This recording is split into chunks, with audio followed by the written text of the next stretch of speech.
सुळेंनी अजित पवारांच्या काटेवाडीमधल्या निवासस्थानी भेट दिली। अजितदादा निवासस्थानी असतानाच सुप्रिया सुळे आशाताई पवारांच्या भेटीसाठी गेल्या होत्या।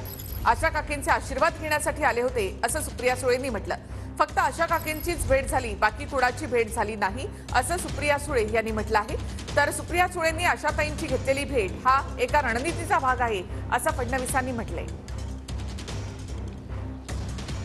एका सशक्त लोकशाहीमध्ये मतदान ही खूप जबाबदारीचं काम असतं आणि आशा काकी एक अतिशय जबाबदार लोक आपल्या म्हणजे त्यांची ती जबाबदारी आहे म्हणून मला आनंद वाटला की काकी आवर्जून मतदान करायला आल्या आणि मी फिरत हे नेहमीच आहे आमचं रुटीन।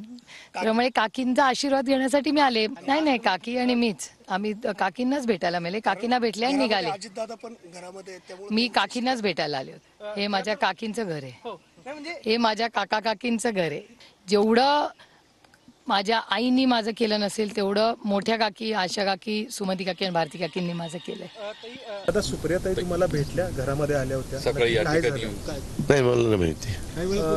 नाही सकाळी त्या इथे आल्या, आतमध्ये गेल्या आणि त्यानंतर त्यांनी माध्यमांना असं सांगितलं की त्या काकींना म्हणजे तुमच्या आईंना भेटण्यासाठी आल्या होत्या। तर तुम्ही घरामध्ये होतात त्यावेळी तुमची भेट झाली? नाही मी नव्हतो।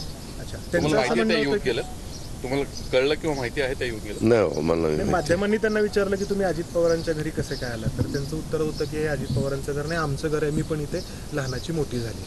ठीक आहे, त्यांना जे वाटतं ते त्यांनी बोलून दाखवलं, त्याच्यावर मला पण प्रश्न कशाला विचारते?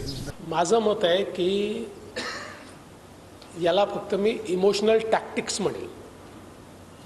निवडणुकीमध्ये काही भावनिक स्ट्रॅटेजीज असतात, त्यापैकी एक हा आहे। तथापि मी याच्यावर याकरता टिप्पणी करणार नाहीत की शेवटी शत्रू तर नाही आहेत, राजकीय विरोधकच आहेत आणि भाऊ बहिणच आहेत।